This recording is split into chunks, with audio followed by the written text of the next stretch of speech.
عبد الرحمن بن عوف رضی اللہ تعالی عنہ صحابہ میں سب سے امیر حضرت عبد الرحمن بن عوف ہیں رضی اللہ تعالیٰ عنہ۔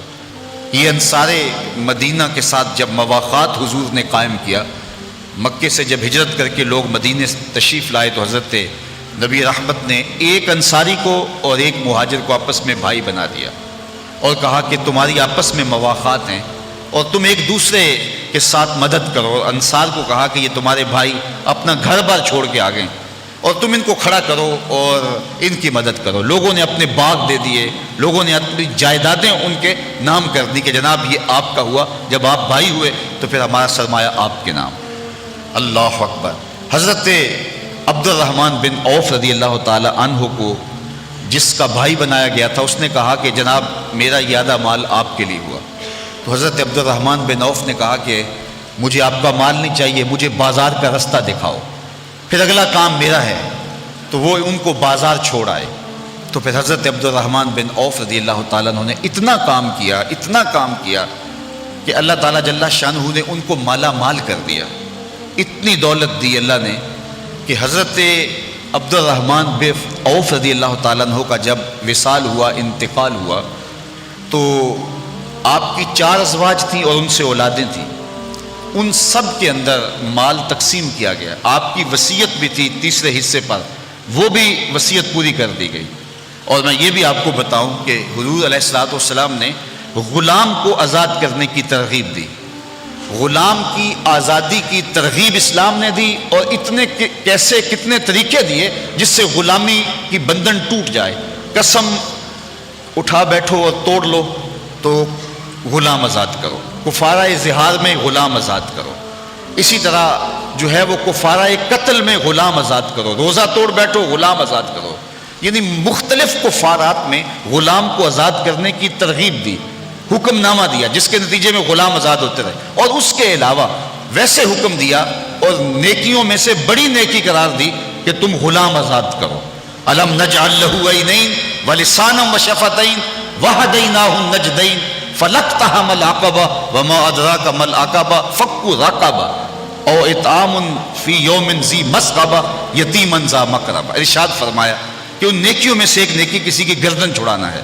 تو صحابہ نے پھر غلام آزاد کیے، حضرت ابو بکر صدیق اور باقی اصحاب نے، لیکن حضرت عبد الرحمن بن عوف نے حضور کی ترغیب پر اپنی زندگی میں 30,000 غلام آزاد کیے۔ یہ وہ شخص ہے کہ جو بالکل زیرو سے شروع ہوا تھا اور کہا مجھے بھائی بازار کا رستہ دکھا، اگلا کام میں جانوں اور میرا کام جانے۔ اللہ اکبر۔ اور پھر 30,000 غلام آزاد کیے، تیسرا حصہ آپ کا وصیت میں بانٹا گیا، بیٹوں کو دیا گیا، بیٹیوں کو دیا گیا، اور پھر 4 بیویوں کا جو 8واں حصہ ہے جب وہ تقسیم کرنے لگے تو ان میں مویشی تھے، باغ تھے، جائیدادیں تھیں، زمینیں تھیں، وہ بھی دی گئیں۔ جو صرف سونے کا حصہ تھا اس کو کلہاڑوں سے 4 بیویوں میں تقسیم کرنے کے لیے مزدور صبح سے کاٹنے لگے اور ظہر کی اذان ہو گئی، اور وہ ابھی بھی باقی پڑا ہوا تھا۔ تو یہ اس شخص کی کمائی ہے کہ جو یہاں سے شروع ہوا۔ اب حضرت عبد الرحمن بن عوف کہتے ہیں کہ وہ اصول جو میں نے اختیار کیا جس سے اللہ نے مجھے اتنی برکت دی، وہ یہ کہ زیادہ نفع کے لیے میں نے اپنے مال کو روکا نہیں ہے۔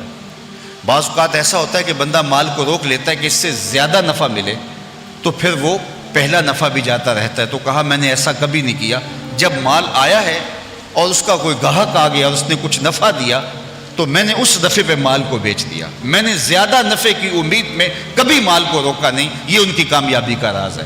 اور دوسری وہ بات جو میں نے رسول اللہ صلی اللہ علیہ وسلم کا فرمان آپ کو سنایا کہ کاروبار کے اندر کچھ نہ کچھ کمی کوتاہی بندے سے ہو جاتی ہے، تو کثرت کے ساتھ جب صدقہ کرے گا تو پھر نتیجہ یہ ہوگا اللہ کی رضا بھی حاصل ہوگی اور کاروبار میں برکت بھی ہوگی۔ تو یہ کثرت کے ساتھ صدقہ کیا کرتے تھے، چونکہ صدقے سے مال گھٹتا نہیں ہے۔ آپ کا اکاؤنٹنٹ یہ کہتا ہے کہ مال میں کمی ہوگی، اتنا صدقہ دے دے کہ باقی اتنا رہ جائے گا، کیلکولیٹر پہ حساب کرے تو وہ کہتا ہے اتنا نکالیں گے باقی اتنا رہ جائے گا۔ لیکن حضرت ابو کبشہ انماری رضی اللہ تعالیٰ عنہ سے مروی ہے کہ حضور نے 3 چیزیں قسم کر کے کہیں، ان میں سے ایک چیز یہ تھی ما نقصا مال عبد من صدقہ۔ میرے حضور نے فرمایا میں اللہ کی قسم اٹھا کے کہتا ہوں کہ صدقے سے مال گھٹتا نہیں ہے۔ یہ حضور نے اللہ کی قسم کی ہے۔ تو صدقے سے مال گھٹتا نہیں ہے۔ تو زیادہ نفع کمانے کی لالچ میں مال کو روکے رکھنا، اس سے بڑے نقصان کا اندیشہ ہوتا ہے۔ تو آپ جب کاروبار کر رہے ہیں تو کاروبار کی نیات میں لوگوں کو نفع بھی پہنچانا ہے، تو آپ جس سے کاروبار کر رہے ہیں، جو آپ سے خرید کر کے آگے بیچتا ہے، تو آپ کی نیت میں یہ بات شامل ہو جائے کہ میں اس قدر گراں اس کو نہ بیچوں کہ آگے اس کے پاس گنجائش نہ ہو نفع کمانے کی۔ اور اگر ایسا ہے کہ آپ کو لگ رہا ہے کہ میں یہ مال اگر روک لیا تو مجھے بہت سارا نفع ہو جائے گا، اور وہ آپ کی توقع کے برعکس بھی ہو سکتا ہے، اور لیکن اگر ایسا ہوا کہ آپ نے اس کو روکا نہ، تھوڑے نفع پہ جو گاہک ملا اس کو دے دیا، اور پھر اگر وہ واقعی اس کا ریٹ اوپر چلا گیا تو جس نے آپ سے خریدا تھا تو اس خریدار کو فائدہ ہوا، اور وہ فائدہ بھی آپ کا فائدہ ہے، اس لیے کہ وہ خریدار آپ کا ہے۔ تو حضرت عبد الرحمن بن عوف جو صحابہ میں سب سے زیادہ امیر ہیں، وہ فرماتے ہیں کہ میں نے اس اصول کو اپنائے رکھا، ایک تو وہ صدقہ کثرت سے دیتے تھے، اور دوسرا زیادہ نفع کی لالچ میں وہ روکتے نہیں تھے۔